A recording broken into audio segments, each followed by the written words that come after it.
ça va. Je viens de me lever, j'ai raté le réveil et j'ai raté mon tech shift. Aïe, aïe, aïe. J'ai réussi à encore, comment dire, me lever trop tard. Et donc normalement j'étais censé être à l'attaque, mais il y a Pokémon. Ce fameux Pokémon noir. Jeu que tu adores d'ailleurs de base. T'aimes Jeu beaucoup. que j'ai adoré jusqu'à certains événements. Ça a été, comment dire, c'est un jeu du grinding absolu et qu'au bout d'un moment, bah, quand tu y restes longtemps, la RNG peut littéralement comment dire, te faire d'horribles choses. Et donc on va se venger dans cette catégorie. On Est-ce que tu va, peux nous on va l'expliquer, plus ouais? que se venger, on va détruire le jeu tout simplement. C'est-à-dire que d'ici 30-35 minutes, maximum 40 s'il nous arrive de 3 dingueries, on a fini le jeu, on l'aura Ou cassé, on plus, ne pourra plus avancer. ou plutôt, voilà, on sera à un point où, bah oui, voilà, la fin, c'est la fin parce que bah, on est bloqué. On aura bloqué la save. Le seul moyen de continuer, ce sera littéralement d'effacer la save. C'est ce qu'on appelle les softlock % dans les catégories Pokémon. Le moyen de bloquer, on va dire, une sauvegarde le plus rapidement possible parce que oui, ce sont des jeux sur lesquels on peut vraiment softlock des parties de façon, comment dire, purement legit, même il n'y a aucun glitch, hein, si je me trompe pas Non, il n'y a pas de dans cette, glitch. dans cette catégorie-là. Il y a juste un moyen d'être bloqué très tôt dans le jeu. Même Alors, en, on va pas spoiler comment, évidemment. Je vais te en laisser Gen 5 en général, il n'y montrer. a pas de glitch non plus. Ou alors c'est des trucs très mineurs. C'est des trucs très mineurs. Je crois que le seul truc qui existe, c'est un mur qui n'existe pas dans la septième arène qui te permet de skipper un C'est trainer. ça. Mais Et il y a le aussi reste. le XP share. Je sais, Ah oui, oui, oui, oui, il y a ça aussi, c'est vrai. je C'est des crois que trucs c'est ultra complètement un mineurs. glitch. Ouais. TGT, c'est de base, les cinquième génération de Pokémon sont des jeux très bien développés. Et donc, tu es sur l'horloge de ta DS, parce que tu es sur une vraie DS, on rappelle comment dire, une DS capture, et que tu vas pouvoir bah, lancer. Tu as une RNG manipulation, hein, c'est C'est ça, ça. au début? Ouais. Je vais manipuler, du coup, pour faire très vite, avant de commencer, je vais manipuler les stats de mon starter. Il sera parfait, il aura le maximum de stats possible. Je manip aussi sa nature. Ici, j'ai décidé de prendre une nature qui va augmenter son attaque, parce qu'on va beaucoup utiliser des attaques physiques, et de baisser son attaque spéciale. C'est techniquement plus lent, mais en fait, pour certains fights, ça rend le tout plus safe. Hmm. Notamment un fight bah, du coup, c'est le seul fight où on se fait taper sur le spécial, qui arrive Oui. à 20 minutes, à peu près. Qui est l'un des derniers fights du jeu, hein, pour le coup. C'est ça. Eh ben écoute, c'est quand tu veux, on va pouvoir lancer. Si tu fais un clair des comptes. Oui. Bah, du coup, c'est parti. Donc là, on va devoir attendre 48 secondes avant de rallumer la DS, parce que, en fait, quand mon jeu se lance à 9h, 9 minutes et 53 secondes, je vais avoir mon starter parfait. Et un hard reset prend 5 secondes. Du coup, on attend 48 secondes pour reset. Ah, Et le timer ça, se lancera à la première frame blanche après avoir allumé la DS. je dirais à nos collègues à Régis de la régie, le moment où on lancera le timer. Attention, c'est dans pas longtemps. Cette trotteuse est vraiment pratique d'ailleurs pour les RNG manipulations.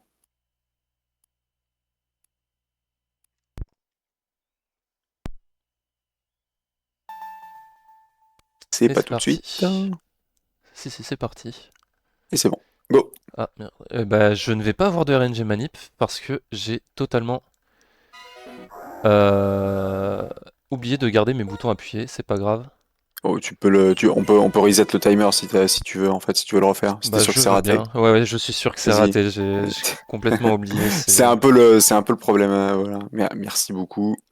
Oui, alors pour information, le résultat obtenu par cette RNG manip, alors le RNG pour rappel, un random number generation, c'est la génération des nombres aléatoires, dépend de plein d'éléments. Dans la cinquième génération, c'est un nouvel algorithme qui a été utilisé qui s'appelle le Mersenne Twister, qui est un algorithme de génération aléatoire de nombres assez connu, hein, qui est utilisé comment dire, qui prend très très peu de place. C'est pour ça qu'il a été utilisé pour la DS.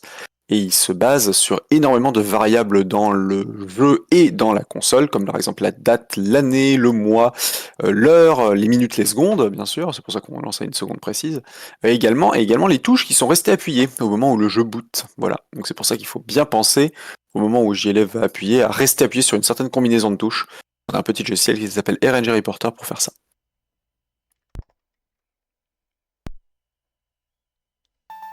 Et go!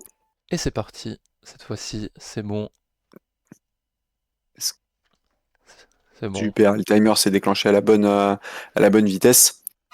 Et à partir de maintenant, là, il y a plus besoin, c'est plus besoin d'être parfait. En fait, c'est le moment où le jeu boot qui implique la génération de ce qu'on appelle la seed, un énorme nombre en hexadécimal. En gros, l'aléatoire dans ce jeu-là, faut penser ça comme une graine qu'on plante. En gros, ça c'est l'initial seed, donc le nombre initial. Et en fonction de comment se passe le jeu, en fait, on monte un arbre. Justement, parce que c'était une graine, hein, bien sûr, on monte un arbre pour aller jusqu'aux branches et tout. On prend un certain chemin, et quand on prend toujours le même chemin, on arrive toujours à la même branche, à la même feuille, justement, au même résultat de RNG. Alors, Et est-ce que c'est la bonne? c'est la bonne. Nice, super. On peut savoir immédiatement avec cet écran pourquoi, si c'est bien la bonne seed, justement parce que le petit carré en bas à droite commence à un certain endroit en fonction de la seed de RNG dans laquelle on est. Et là, la petite aiguille est commencée à un certain point, en haut à gauche, j'ai C'est ça, l'impression. en haut à Ouais, gauche. ouais. Et donc là, à moins vraiment, en général, les seeds adjacentes, quand on se rate un petit peu en termes de timing, on les connaît aussi, parce que quand on s'entraîne en tant que speedrun, on a l'habitude de l'échec également aussi. Et là, si t'as eu exactement la bonne position, c'est sans doute que t'as la bonne seed. Hein, donc, On verra assez vite de toute façon au niveau des HP de notre Gruy-Cuit. Et oui, parce que tu vas prendre Gruy cuit, donc le starter feu, qui est Tsepig en anglais, excellent starter, hein, qui apprend de très bonnes attaques, notamment Nitro Charge très rapidement. On ne verra pas ou peu, hein, si je ne me trompe pas, dans cette run-ci. Tout d'abord, gestion des options, exactement la même chose que ce qu'on a vu hier avec Pokémon Rouge. On met les textes en rapide, on désactive les animations de combat, on met le mode bataille à 7, qui permet justement de ne pas avoir la question qui nous est posée si jamais on veut changer de Pokémon à chaque fois qu'on affronte adresseur avec plusieurs Pokémon. Les deux options sont évidentes en termes de gain de vitesse. On prend notre starter et on est avec nous, pour la première fois, on a deux rivaux, que sont Bianca et Chellen. Ce sont des rivaux bien sympas et qui sont littéralement des archétypes, on va dire, shonenesques très classiques.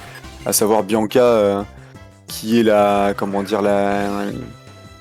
fille un peu maladroite. Ça a un nom d'ailleurs. Il y a des noms pour des personnages comme ça dans des animés, mais je me souviens plus justement. La fille à la fois maladroite et un petit peu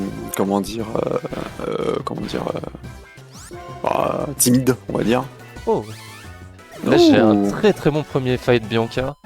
Ouais, le premier crit a fait du bien. Hein. Le premier crit était très très bien et en plus face au Vipellier on est en speed tie. Ça veut dire que c'est une chance sur deux de taper avant lui. Et je l'ai gagné sur le dernier tour, donc c'est un petit time save par rapport s'il nous tapait avant. Et surtout, pour une catégorie aussi courte dans un jeu Pokémon, chaque time save est vraiment important parce que il n'y a pas beaucoup de fight, hein, genre la run peut être très courte.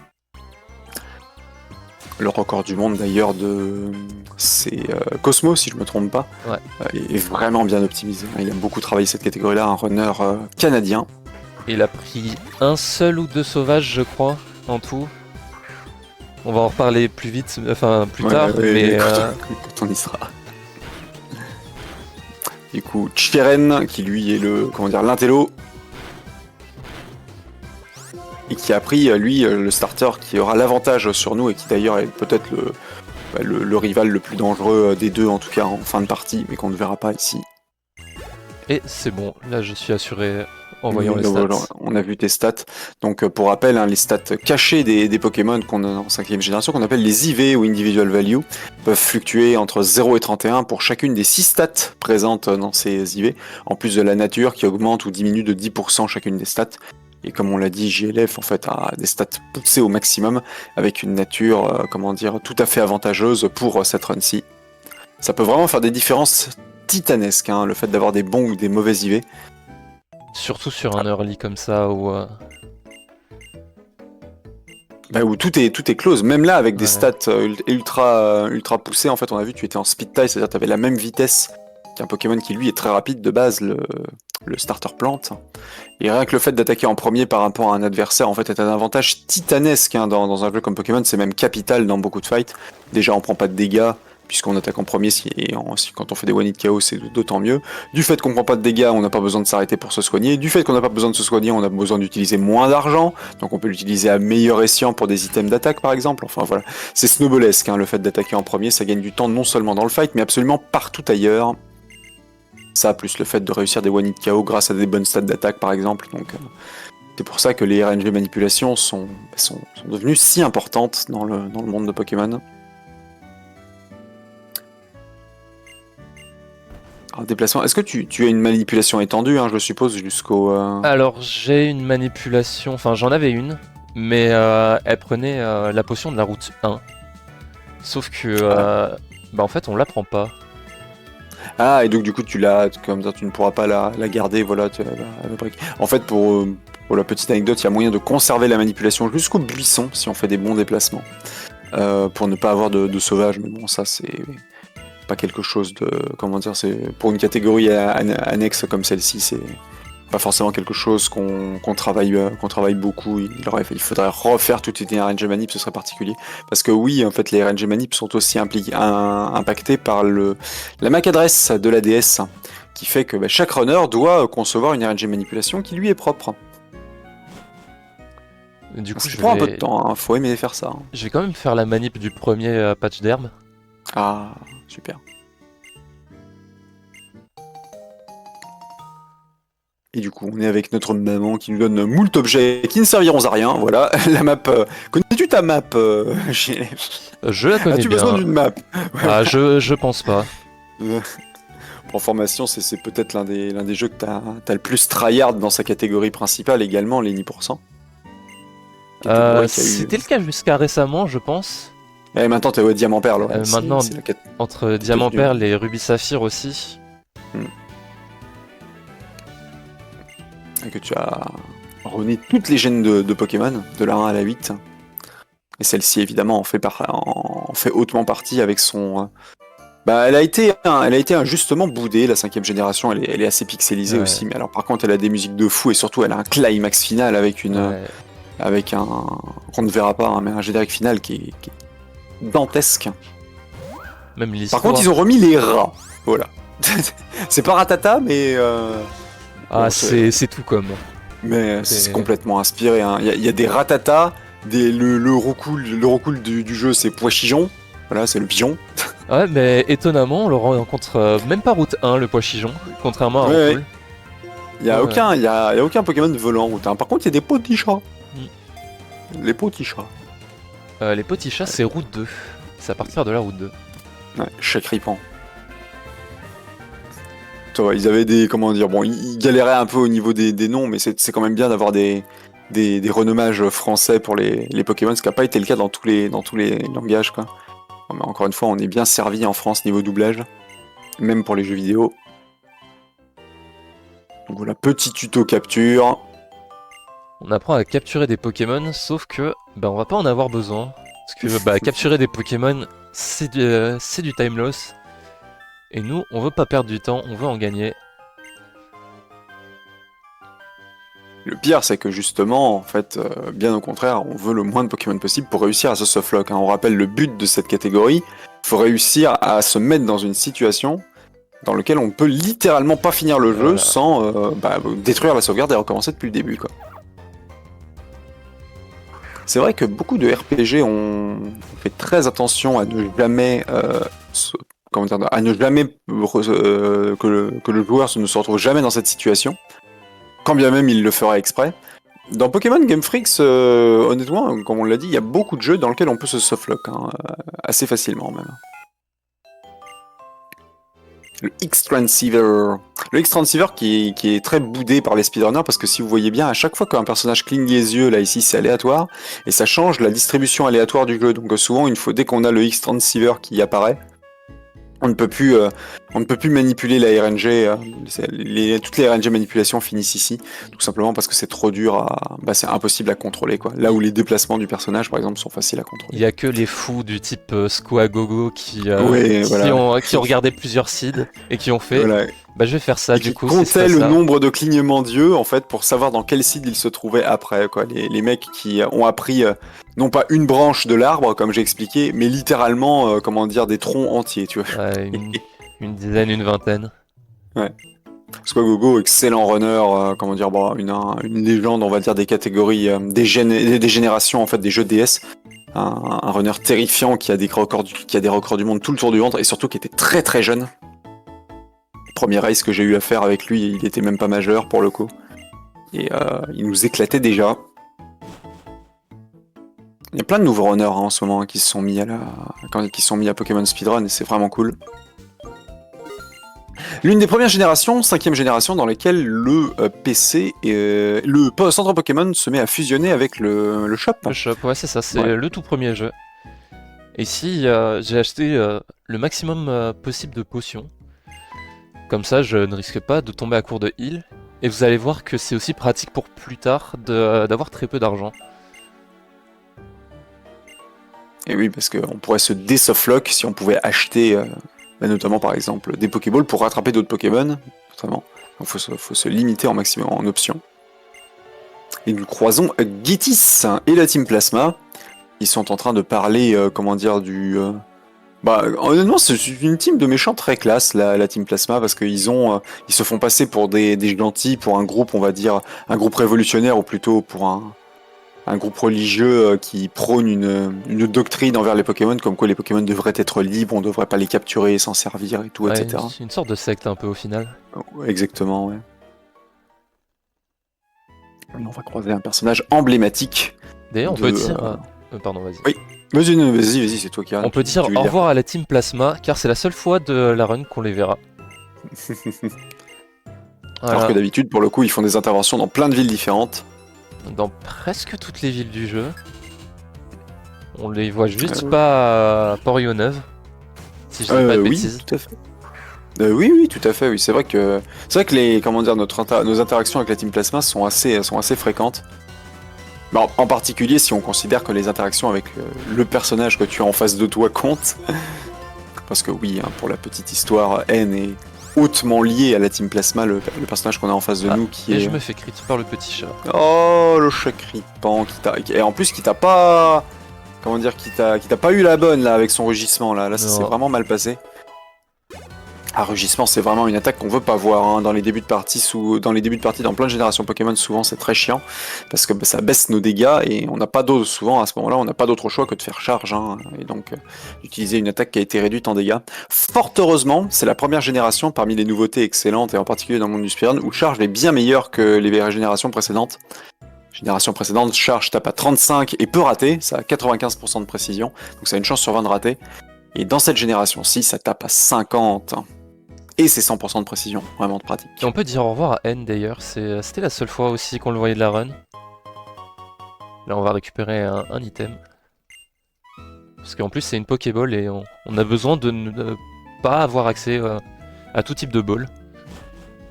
Tout à fait. Parce que sinon on pourrait revenir en arrière, récupérer cette Pokéball, et du coup se désoflock une nouvelle fois.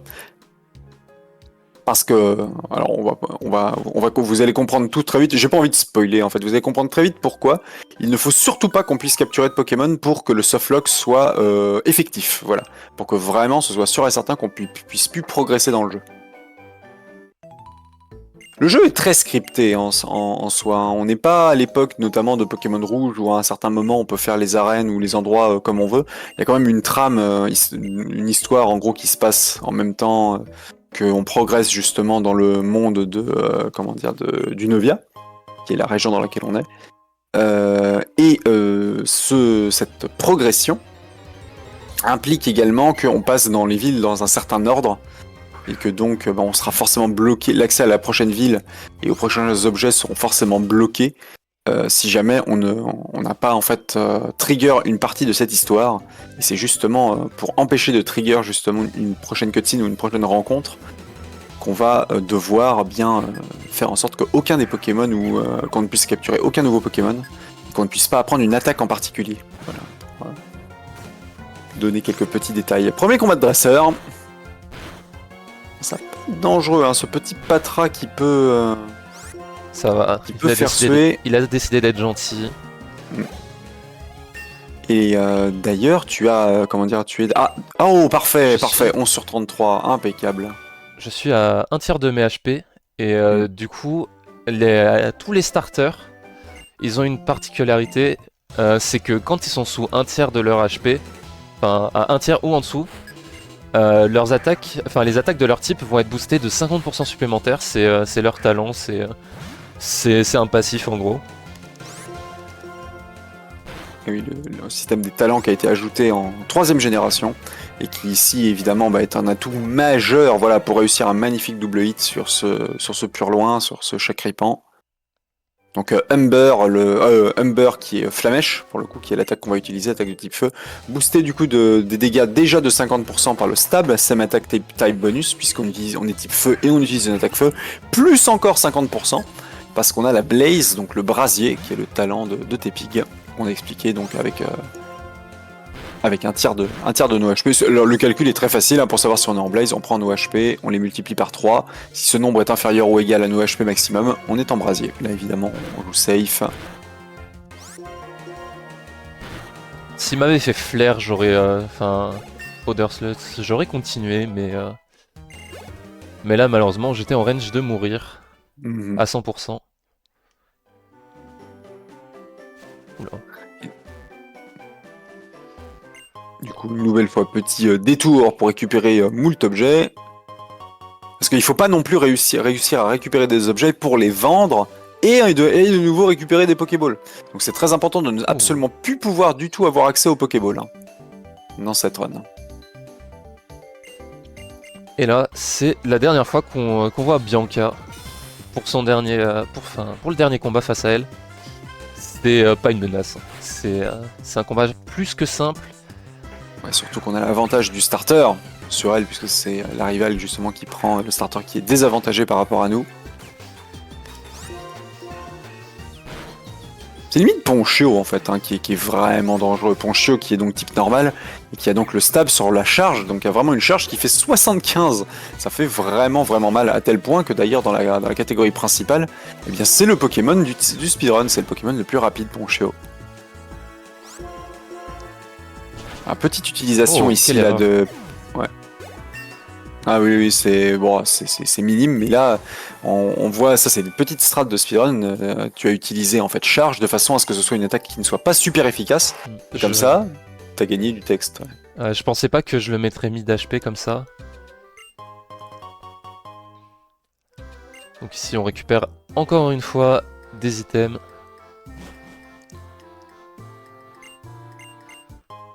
On est dans une première ville avec des effets de caméra justement quand on rentre dans les escaliers. Le jeu est très pixelisé, mais ça a un peu rebuté pas mal de monde, les animations en fait en gif en quelque sorte, hein, les pancartes qui bougent et compagnie. Moi je trouvais ça très très neuf et vraiment sympa, et surtout les villes ont un niveau de détail vraiment cool dans cette 5ème génération. Après cette gen est vraiment sortie en fin de vie de la console, hein. Le jeu est assez gros et ce sera encore pire pour Pokémon Noir 2 et Blanc 2. Enfin encore pire, encore plus imposant.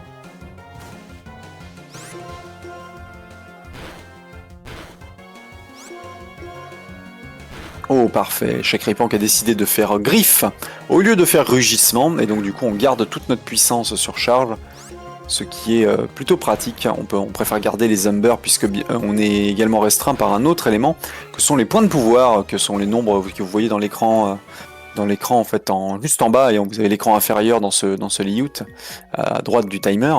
Les points de pouvoir sont très importants à surveiller, parce que c'est le nombre de fois où on peut utiliser une attaque avant de devoir les recharger au centre Pokémon. Et là pour le coup on n'a pas le choix, puisque la 5ème génération, encore une fois nouvelle mécanique, alors qu'on ne verra pas, c'est les capsules techniques sont infinies, on ne peut pas, elles restent malgré si on apprend de nouvelles attaques avec, mais par contre elles ne rechargent plus les points de pouvoir. Le vilain coup critique du rat là, le sale rat, qui t'a mis un crit vénère et qui t'a t'as rapproché de la mort, est-ce que ça va être dangereux? Normalement, je ne meurs pas. Par contre, à -1... Non, -1, je ne meurs pas non plus. Ah oui, t'as fait gros yeux. Lire, c'est gros yeux. Donc là, t'as la défense baissée. Il faut juste pas que ce petit chien, ce petit Lil Pup crit, et il a pas crit, c'est parfait. Et du coup, on garde le brasier, impeccable. Très bonne gestion du fight, parce que oui, tu connais les dégâts, ou plutôt tu les as en notes, en quelque sorte. Tu as des notes de range, c'est ça, hein? J'ai des notes, mais Commence à les c'est connaître, les tu vois. notes du NI%, et là j'ai un niveau en plus, mais dis donc que je me base là-dessus quand même, parce que des Oui, fois ça c'est change pas. de façon à prendre de façon à prendre de la marge. Donc là on va récupérer Pansage pour 2 raisons. La première c'est parce que il a un type super efficace sur la première arène. La spécificité de cette première arène, et c'est la seule fois qu'on verra ça de tout Pokémon, c'est que son type dépend du type de notre starter. Il aura forcément un type avantageux. C'est-à-dire que comme nous on a pris un Pokémon de type feu, la première arène sera de type eau. Enfin le champion de la première arène sera de type eau. Tout à fait. En fait, ils trichent, ils sont trois. Et ils décident au moment où ils voient un dresseur arriver dans Ah, l'arène. mince. Alors, t'as pris quel starter? Et ben, tu affrontes forcément le champion d'arène qui n'a pas l'avantage sur toi, quoi. On peut pas faire Une de nouvelle fois Flégio ici. récupération d'objets. Là comment ça s'appelle? Ce quiz n'est pas aléatoire, c'est première réponse et troisième réponse à chaque fois. Et on récupère le full heal aussi pour plus tard. Ce full heal est très intéressant, notamment en NI%, quand on n'a pas encore accès au burn heal. Étant donné que, comme on commence avec le starter de type plante, Chiren, lui possède le starter de type feu. Et sa particularité au starter de type feu, il a Ember, et Ember a 10% de brûlé. Ouais. Autrement dit, 10% de chance de tuer ta run, hein, quand tu es sur l'autre catégorie où tu dois prendre le starter de type plante. Donc ce full heal est pratique. Ah, t'as pris un petit pistolet à eau, mais fort heureusement, t'avais bien pris le soin de te mettre full vie avant le combat contre Chiren. Chiren, ouais, qu'on prend vraiment au sérieux, hein, on se soigne avant. Et là, ça s'est bien passé. On récupère boule armure qu'on ne va pas garder. Outil de défense, évidemment, on n'est pas là pour jouer la défense.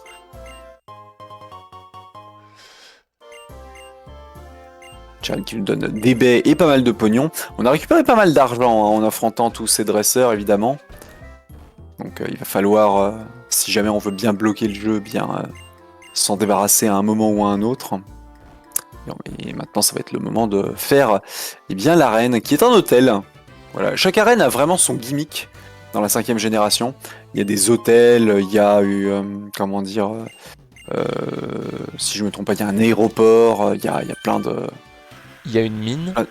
Une mine, oui, exactement. Il y a plein d'éléments assez, comment dire, des gimmicks assez précis par les champions d'arène qui en fait sont des métiers en quelque sorte. Unovia et la 5ème génération se basent sur la région, comment dire, des États-Unis, notamment de Manhattan, enfin de la côte est américaine. On peut s'en rendre compte avec notamment Volucité, la ville principale qui est New York, mais également les autres villes qui sont assez iconiques, et il y a énormément de ponts, de grands ponts qui comment dire, jonchent toutes les villes, à l'image des ponts iconiques des villes des États-Unis.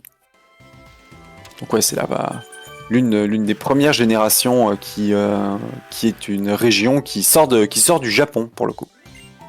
Voilà, qui met les États-Unis au pinacle. Dernier dresseur avant le champion. Attention à ce Patra qui a patience pour le coup. Si jamais il le fait, faut vraiment le tuer avant qu'il ne puisse lancer la sauce. Mais avec un Gruy cuit niveau 13, ce sera pas trop un problème. Et non, c'est bon, il fait morsure. C'est marrant parce que les deux attaques, le texte va super vite en 5ème génération. Ça, c'est quelque chose de très très cool en 5G. Chose qui fait que cette génération est beaucoup appréciée, notamment par les speedrunners qui en sont férus. C'est que les combats vont vraiment à 200 à l'heure, quoi. Ça va vite. Le temps de cliquer sur l'attaque est déjà partie. C'est vraiment le jour et la nuit par rapport à la 4ème génération. Ça doit te faire bizarre, toi, JLF, hein, qui a l'habitude de la 4G quand tu passes de la 4G à la 5G. Là ici je vais la jouer safe, je vais mis heal jusqu'à être full HP. Normalement tant qu'on est au-dessus de 16 HP on est safe. Mais vu le nombre de fois où je me suis fait crit ce matin. Alors pour rappel, un coup critique a une chance sur 16 de se produire à chaque attaque et ça doublera les dégâts. Donc en fait c'est suffisamment rare malheureusement pour qu'on... C'est trop rare pour qu'on puisse en... Comment dire qu'on joue autour. Ouais, pour jouer autour, voilà. Donc on doit juste considérer le fait qu'il n'y aura pas de crit, quoi, et jouer en conséquence. Et des fois, malheureusement, quand le crit arrive au pire moment, eh bien c'est juste la mort, voilà. Et c'est parti pour Cress, championne d'arène. Champion d'arène d'ailleurs, je sais pas, j'ai jamais su si c'était un... C'est un champion. Ouais, c'est Noah en français. C'est trois frères. C'est... J'ai jamais su, moi, en fait, du fait de son nom et du fait de son look. C'est la Shadow Triad. Et le voici Pampour, qui est forcément le singe qui a l'avantage sur vous. Mais on nous donne forcément le petit singe, avec le PNJ sur la droite que tu as récupéré, voilà, Pansage. Par contre, il est beaucoup moins haut HP, mais ça sera pas un problème. Oh, il tank beaucoup, mon Pansage, j'aime beaucoup. Ah oui, parce que ses stats sont aléatoires. Lui, par contre, il est pas RNG manipulé du tout. Hein. Donc, c'est un peu random. Tu le mets à portée d'un dernier Vine Whip et en plus c'est cool, t'avais le... pardon, non, il n'y avait pas de...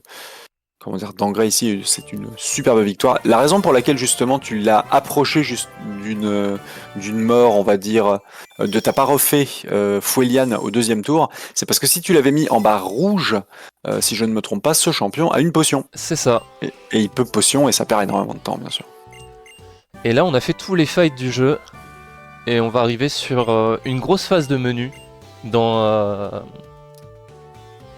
le Showdown de Pokémon. Mais avant ça, on va se faire harceler par une scientifique qui est la raison pour laquelle on doit aller juste après au Vestige des Rêves. Il était juste sur la droite et si vous avez vu, on est passé à côté d'un petit arbre qui est littéralement designé à l'effigie de tous les arbres à couper depuis la première génération. Et c'est justement cet arbre-là qui nous donne accès au Vestige des Rêves, comme tu as dit, dans lequel se passe la prochaine section, scriptée du scénario. Et donc pour ça, il faut pouvoir utiliser Coupe, qu'on vient de récupérer, donc très important, on vient de récupérer Coupe. Et l'idée, pour ce softlock, eh bien c'est tout simplement de ne plus du tout pouvoir apprendre Coupe, de quelque façon que ce soit, et dans ce cas-ci, on ne peut plus progresser. Et du coup, pour ne plus apprendre Coupe, déjà, on va commencer par relâcher notre magnifique Pansage. Et on lui dit au revoir. Et Sois ensuite, libre, Pansage. On va acheter plein de mails jusqu'à ne plus avoir d'argent. Et pourquoi on fait ça? Parce que maintenant, on va juste... non, pas give. On va juste tout simplement perdre tous nos items afin de ne plus pouvoir en revendre et acheter des Pokéballs pour attraper un Pokémon qui possède Coupe. Ouais, et là tu enlèves toutes les Pokéballs de tous les PNJ que tu as récupérés, qu'on ne pourra plus récupérer du coup, voilà. Tu vides tout ton sac. Pareil pour les baies qu'on pourrait vendre. Techniquement, les baies, on n'a pas besoin de les... Ça coûterait pas assez cher en fait, ouais. Et le time va se faire au moment où je clear la dernière textbox de l'arbre, c'est-à-dire bientôt. Attention. Et time. J'ai... Ah, alors attends, je crois que Hop là, je vais vite le faire, je sais pas si le collègue... Je vais le cliquer moi-même, voilà. Parce que je crois que, comment dire, on a été un peu rapide sur le... Ouais, j'ai pas fait gaffe. Ouais, c'était donc c'était un 28-49, t'as fait quelques secondes... quelques bonnes secondes de mieux, et bien GG. Alors t'as eu aucun coup critique, donc c'était... J'ai eu des coups critiques, mais ils étaient pas mal placés. T'as Donc, pas eu à... ouais, ça s'est bien passé, la run. Mm. Je suis moins de 30 secondes derrière mon PB, donc ouais, ça s'est bien passé. Ouais, ça, c'est une superbe run hein, pour le coup. Et en plus, t'as Ouais. bien pu utiliser le brasier. C'est le genre de... Bah, c'est le genre de risque qu'on peut se permettre de prendre ici dans cette gène-ci parce que le centre Pokémon en fait est pas forcément très très loin si jamais on fait une mort, ce qui peut être terrible dans des catégories plus avancées. Et surtout, t'as bien pu, bah, mine de rien, en fait, le brasier a été hautement pratique. Et t'as eu des très bons fights en début de run. Ouais, en early, bah, notamment Bianca où Et je là, bah, quitte alors au du premier coup, tour. profites-en pour tenter de t'échapper là de ce Ouais, softlock maintenant que t'as bloqué le jeu. Ouais. c'est exactement ce que je partais faire. Donc ici, là, si on veut sortir de la ville, et ben il y a le monsieur qui nous dit c'est pas possible. Il y a la scientifique qui veut que t'ailles la Mm. voir. Sauf que du coup, comme on a dit pour couper l'arbre, faut apprendre coupe. Donc je vais essayer d'apprendre coupe aussi à mon Grucuit. Et il ne peut pas. Donc voilà. Là, donc bah il faut un autre Pokémon. T'as plus d'autres Pokémon dans ton sac, donc il faut capturer un Pokémon, Ouais. d'accord? Parce qu'il y a, bah comment dire, bah, déjà je crois que le Patra apprend coupe, je crois que le chat apprend coupe dans Ouais, les herbes. T'en as plein qui apprennent coupe là, donc. Mais oui, mais t'as plus de Pokéball. exactement. Donc Là voilà, j'ai envie alors bah faut. d'attraper ce Patra niveau 4. Il me fait très envie, il a l'air sympa. Donc Ouais, le hop, problème c'est que si tu vas dans ton sac évidemment, j'ai plus de bah, Pokéball. voilà, il y a plus rien, donc du coup bah faut aller en acheter. Est-ce que tu as du pognon pour acheter des Pokéballs? Franchement, je pense, ouais, avec tous les fights que j'ai fait. Bah, la réponse est non, bien sûr, puisque bah, alors la raison, alors on n'a pas expliqué aussi, la raison pour laquelle on achète bien des mails et pas d'autres items, c'est parce que les mails sont littéralement l'objet le moins cher du jeu. Donc en achetant plein au détail, on tombe forcément en dessous de 50 Pokédollars.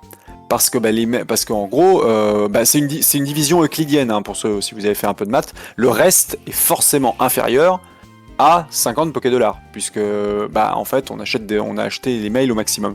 La Pokéball valant plus cher, bah, on n'a pas assez pour acheter ne serait-ce que la petite Pokéball à 200 Pokédollars. On pourrait se dire on peut vendre des objets, et c'est là d'où vient le fait que bah, t'as jeté tous tes objets, donc tu n'as plus rien à vendre. Ouais. Je peux Et pas. et Les CT ici ne peuvent pas être revendus à partir de cette génération. exactement, et c'est ça aussi le point clé, c'est que comme on l'a dit, la nouvelle mécanique de la 5ème génération, c'est que les CT en gros sont infinis et comme tout reste, peu importe si on les apprend. De ce fait, on ne peut pas les vendre. Pareil pour la HM, donc en gros il n'y a plus aucun moyen de progresser. Ils n'ont pas pris en compte le fait que ben, un runner un peu, comment dire, oh là c'est vraiment fait exprès, à mon avis c'est normal qu'il ne l'ait pas pris en compte, mais on ne Ouais, peut plus couper cet arbre. Voilà. sur une sauvegarde casu, vous pouvez vous softlock sans faire exprès. Ça peut arriver. Voilà. Donc si jamais vous êtes extrêmement malveillant de la malveillance et que quelqu'un a fait le malheur, on connaît ça hein, pour nous les plus vieux qui avaient connu la première génération, et vous avez la sauvegarde d'un ami ou de votre frère ou de votre sœur en gros qui est sur sa DS et tout et qu'il n'a pas encore passé cet arbre, eh ben, vous faites ça et il peut plus, il peut plus avancer. Non, faites pas ça hein, bien sûr. Et donc là, bah après, tu peux recommencer depuis le début, ça va. Ouais, Pas trop grave, on est... comment dire. De toute façon, tu l'as déjà recommencé quelques fois ce jeu. Ouais, suffisamment de fois. Eh ben écoute, je sais pas si on est, comment dire, si on est en avance ou en retard dans le planning, mais si on a pu reprendre un peu de temps, on a sans doute pu reprendre du temps, donc je pense qu'on va pouvoir tranquillement, eh bien, laisser la main. Est-ce que tu avais d'autres éléments à... Non, je n'ai plus rien à dire. Ouais. Pour information, du coup, ouais, il y a eu un petit shout-out sur ta chaîne, je crois, en ce moment, t'es en train de grinder quoi? En train de grinder la 4G, c'est ça? J'étais en train de grind la 4G jusqu'à la reprise des cours, mais là, avec Interglitch, bah, je vais surtout faire Pokémon Saphir et Nipourcent. Ouais, la 3ème génération, puisqu'on se retrouvera voilà, du 1er au 3 novembre pour l'Interglitch, pour une race contre le top, je crois c'est le champion du monde, c'est Allo qui a le record du monde, non? Non, il s'est fait battre, par Blue Magma avec une nouvelle route qui a été développée très récemment, où pour la première fois de la Gen 3, on prend le starter de type plante. Oh, incroyable, ouais. Blue Magma qui est un génie du routing hein, au passage. Bah écoute, d'ici un mois, on te retrouvera en event IRL pour voir ça. Et sur ce, je pense qu'on va pouvoir passer à la run de It Takes Two. J'ai oublié l'adversaire de Maclac. Donc je veux dire Maclac et son adversaire. Vraiment désolé. Petite phase de transition. et on se retrouve pour It Takes Two. À tout de suite. Salut. de Randy demain.